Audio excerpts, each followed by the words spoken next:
क्या आप जानते हैं कि भगवान गणेश, जो आज हर शुभ कार्य में सबसे पहले पूजे जाते हैं, उनका जन्म वास्तव में एक बेहद अनूठी और रहस्यमय घटना से हुआ था। क्या आपने कभी सोचा है कि आखिर क्यों उनके सिर पर हाथी का मुख है? नमस्कार दोस्तों, आपका स्वागत है ऑडियो सार हिंदी में।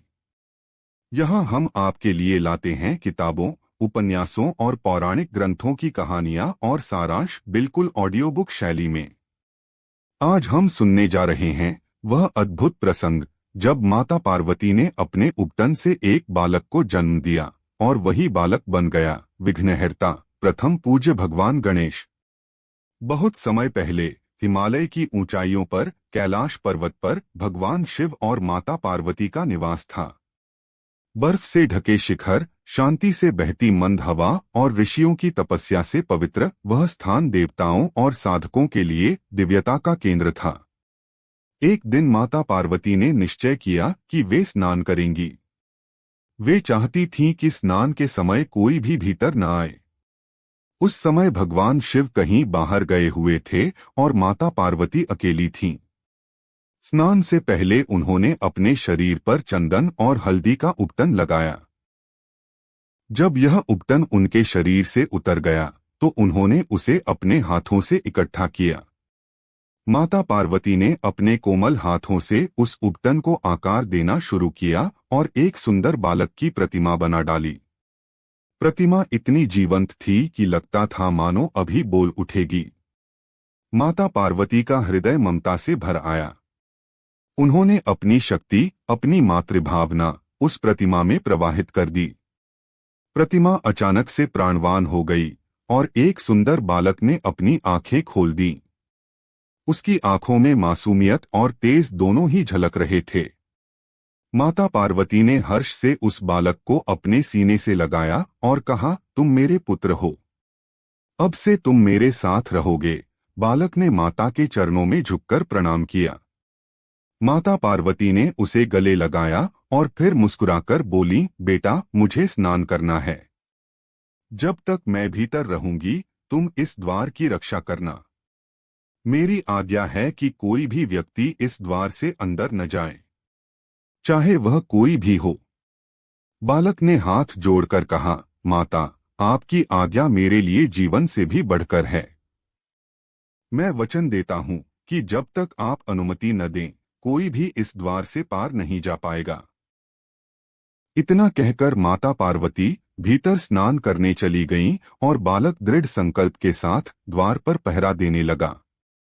इसी समय भगवान शिव लौटकर आए। वे अपने निवास में प्रवेश करना चाहते थे। उन्होंने देखा कि द्वार पर एक अनजान बालक खड़ा है। शिव ने स्नेहपूर्वक कहा, बालक, मुझे भीतर जाना है। मार्ग 2। बालक ने शांत स्वर में उत्तर दिया, माता स्नान कर रही हैं। उन्होंने आदेश दिया है कि जब तक वे बाहर न आए कोई भी भीतर नहीं जा सकता। आप भी कृपया प्रतीक्षा कीजिए। शिव ने आश्चर्य से कहा, क्या तुम नहीं जानते मैं कौन हूं? मैं इस गृह का स्वामी शिव हूं। मुझे कोई रोक नहीं सकता। पर बालक अडिग रहा। उसने दृढ़ता से कहा, मेरी माता की आज्ञा मेरे लिए सर्वोपरि है। चाहे आप कोई भी हो, मैं आपको अंदर नहीं जाने दूंगा। यह सुनकर शिवजी के नेत्र लाल हो उठे। उन्होंने अपने गणों को बुलाया और कहा, इस बालक को हटाओ। मुझे भीतर जाना है। गणों ने आगे बढ़कर बालक को बलपूर्वक हटाने की कोशिश की, पर वह बालक साधारण नहीं था। उसमें माता पार्वती की शक्ति समाई हुई थी। उसने अकेले ही शिवगणों को परास्त कर दिया। सब हैरान थे कि यह छोटा सा बालक इतनी अद्भुत शक्ति कैसे रखता है। फिर देवता भी आ गए, इंद्र, वरुण, यमराज, परंतु बालक ने उन्हें भी द्वार से रोका और सभी को पराजित कर दिया। यह देख शिवजी का क्रोध और बढ़ गया। उन्होंने सोचा कि यदि अभी इसका अंत नहीं किया गया तो इसका अहंकार बढ़ेगा। शिव ने स्वयं अपना त्रिशूल उठाया। बालक ने निर्भीक होकर कहा, मेरी माता की आज्ञा मेरे लिए प्राणों से भी अधिक है। मैं अपना कर्तव्य निभाते हुए मर जाऊंगा, पर आदेश का उल्लंघन नहीं करूंगा। शिव ने प्रहार किया और त्रिशूल बालक के गले से आर पार हो गया। एक ही क्षण में उसका सिर धड़ से अलग होकर भूमि पर गिर पड़ा। पूरा कैलाश मौन और शोक से भर गया। तभी माता पार्वती स्नान करके बाहर आईं। उन्होंने देखा कि उनका प्रिय पुत्र निर्जीव पड़ा है। उनकी आंखों से आंसू बह निकले, परंतु दुहख धीरे धीरे प्रचंड क्रोध में बदल गया। उन्होंने भयानक रूप धारण कर लिया और कहा, यदि मेरे पुत्र को तुरंत जीवित नहीं किया गया तो मैं संपूर्ण सृष्टि का विनाश कर दूंगी। देवता भयभीत हो गए।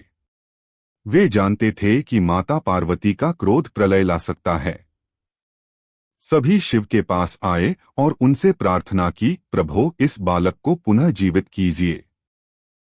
यही उपाय है जिससे माता का क्रोध शांत होगा। शिव ने गंभीरता से सिर हिलाया और अपने गणों को आदेश दिया, उत्तर दिशा की ओर जाओ। जो पहला जीव मिले उसका सिर लेकर आओ। गण तुरंत दौड़े और कुछ दूर जाकर उन्होंने एक शांत मासूम हाथी का शावक देखा। वे उसका सिर लेकर लौट आए। शिव ने उस सिर को बालक के धड़ पर स्थापित किया और दिव्य मंत्रों से उसमें प्राण फूके। क्षण भर में ही बालक ने अपनी आंखें खोल दी और पुनः जीवित हो उठा। अब उसका मुख हाथी का था। उसकी बड़ी बड़ी आंखों में करुणा और तेज था। देवताओं ने प्रसन्न होकर घोषणा की कि यह बालक अब गजमुख गणेश कहलाएगा। भगवान शिव ने आशीर्वाद देते हुए कहा, आज से यह बालक गणों का अधिपति बनेगा। यह विघ्नों का नाश करने वाला होगा। हर शुभ कार्य की शुरुआत इसी के स्मरण से होगी। माता पार्वती ने अपने पुत्र को हृदय से लगाया। उनकी आंखों से आंसुओं की जगह अब आशीर्वाद की धारा बह रही थी। पूरा कैलाश पर्वत जयकारों से गूंज उठा। और इस प्रकार प्रथम पूज्य विघ्नहर्ता भगवान गणेश का जन्म हुआ। दोस्तों, यह थी कथा भगवान गणेश के जन्म की, एक ऐसी कहानी जो हमें सिखाती है कि कर्तव्य और समर्पण ही सच्ची शक्ति है। हमें विश्वास है कि यह नैरेशन आपको रोचक और प्रेरणादायक लगा होगा।